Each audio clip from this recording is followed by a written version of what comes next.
बिस्मिल्लाहिर्रहमानिर्रहीम। मेरा नाम हारून अहमद है और मैं इस वक्त आपसे के अकेडमी के चैनल से मुखातब हूँ। तो आज हमारा जैसे कि हमने HTML पे कोर्स शुरू किया हुआ, तो आज हमारी इसकी थर्ड वीडियो है। इसमें मैं आपको बताऊंगा कि आप टैग किसे कहते हैं और टैग को कैसे इस्तेमाल करते हैं और टैग और एलिमेंट में क्या फ़र्क है। तो गाइस, सबसे पहले ये बॉडी जो लगी है, बॉडी का नज़र आ रहा है आपको, ये एक टैग है जो हम HTML को स्ट्रक्चर करने के लिए इस्तेमाल करते हैं। मुख्तलिफ फंक्शनलिटी को इस्तेमाल करते हैं टैग को यूज़ करते हुए, इसको टैग कहा जाता है। और ये इसके अंदर जो वेलकम है, ये हमारे पास ये कंटेंट है। इसी तरह हम कुछ टैग्स यहाँ पे इस्तेमाल करके बताऊंगा मैं आपको। H1 और आपने टैब प्रेस कर देना तो आपके पास कंप्लीट टैग आ जाएगा जो आपने टैग लिखना है। सब लाइन टेक्स्ट एडिटर 3 इस्तेमाल कर रहे हैं आप, तो इसमें आपने यहाँ पे मैं लिखता हूँ this is my first heading, तो आपके पास इसकी आउटपुट शो होगी।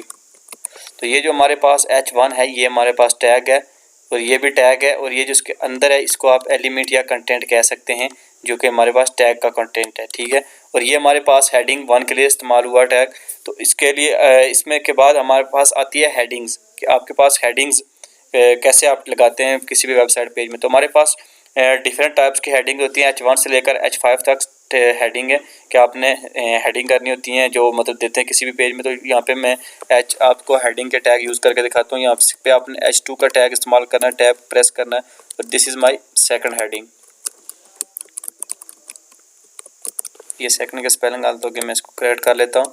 Second heading. इसके बाद आपने यूज़ करना है H3 टैग बॉडी के अंदर, यानी कि हेडिंग साइज, और जो हम साइज़ के नंबर अपग्रेड करते जाएंगे हेडिंग के, यानी H1 H2 H3, तो हमारे साइज जो हेडिंग का साइज़ है वो डिक्रीज़ होता जाएगा। तो मैं लिख देता हूँ this is my third heading.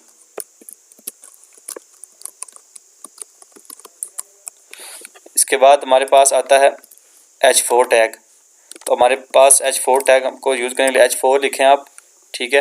तो टैब प्रेस कर दें तो हमारे पास टैग कंप्लीट आ जाता है। तो लिख देते हैं this is my fourth tag, ये हेडिंग कर देते हैं। इसके बाद हमारे पास आता है H5 टैग। इसके बाद हमारे पास H5 टैग आता है, तो उसको यूज़ करने के लिए इंटर करेंगे। सॉरी, ये नई फाइल क्रिएट होगी, इसको यहाँ पे आपने H5 प्रेस करना है और साथ टैब प्रेस करना है, तो हमारे पास H5 आ जाएगा। This is my fifth tag है, मैं कर देता हूँ उसको हेडिंग। अब आपने इसको Ctrl+S कर लेना है, ठीक है, सेव कर लेना है, या यहाँ पे आप इसको फाइल है इसको सेव कर लें। इसको आपने ब्राउज़र में ओपन कर लेना है, ओपन इन ब्राउज़र। तो ये हमारे पास इसकी आउटपुट शो हो रही है। तो ये देखें हमारे पास this is my first heading, second heading, और जो हम नीचे जा रहे हैं तो हमारे पास इसके साइज़ डिक्रीज़ होता जा रहा है गाइस। तो आज की ये हमारी वीडियो हेडिंग्स के बारे में थी और इसके बारे में टैग और एलिमेंट के में डिफरेंस देखा। तो इससे नेक्स्ट वीडियो में पैराग्राफ में यूज़ करना पैराग्राफ के बारे में पढ़ेंगे। पैराग्राफ कैसे लिखते हैं आप वेबसाइट पे, उसमें आप डिफरेंट फंक्शनलिटी, बोल्ड, इसके अलावा इटैलिक, ये सारी फंक्शनलिटी कैसे यूज़ कर सकते हैं।